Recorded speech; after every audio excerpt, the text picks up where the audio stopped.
Hello guys, ఇదేంటి స్టార్టింగ్లోనే నేను వచ్చేసానేంటి అనుకుంటున్నారా? ఆషాఢం కదండి, మా ముద్దక్క చీరలు కొనుక్కునే పనిలో ఉందిలేండి. అయినా మా అక్కకి ఎన్ని చీరలున్నా సరిపోవు. అయినా నా పిచ్చి కానీ డబ్బులు ఇచ్చేది మా బావ కదా, దీని సొమ్మం పోయింది. ఎన్ని చీరలైనా కొనుక్కుంటుంది. నాకు ఒక్కటి కూడా కొన్న పాపాన్ని పోలేదు, తింగర మొహంది. రాముద్దక్కయ్ చిచి మదక్కయ్, నీ గురించే చాలా గొప్పగా చెప్తున్నా మన వ్యూయర్స్కి. తమరు ఎంత గొప్పగా చెప్తున్నారో విన్నాలే గాని ఆకలేస్తుంది. నేను వచ్చేలోపు ఏమైనా స్పెషల్ చేసి పెట్టమన్నా చేసావా లేదా? వండేసాను అక్కయ్. ఏంటిది?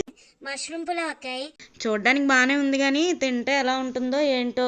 నీ నీ మొహానికి వండి పెట్టడం ఎక్కువ అంటే వంకలు పెడుతుంది వంకలు. అసలు నీకు పులావ్ కాదే, పురుగుల మందు పెట్టాలి. ఏంటి ఏదో అంటున్నట్టున్నావు? ఏం లేదు ముద్దక్కాయ్, పులావ్తో పాటు పాయసం కూడా చేస్తే బాగున్ను అనుకుంటున్నా. అది రేపు చేద్దువులే, మంచిగా తిని పెడతా. తింటావు తింటావు, ఎందుకు నువ్వు తేరగా వండి పెట్టాను నేను ఉన్నాగా. దీని గోల నాకు ఎప్పుడు ఉండేదే కానీ మన ఛానల్ సబ్స్క్రైబ్ చేసుకో.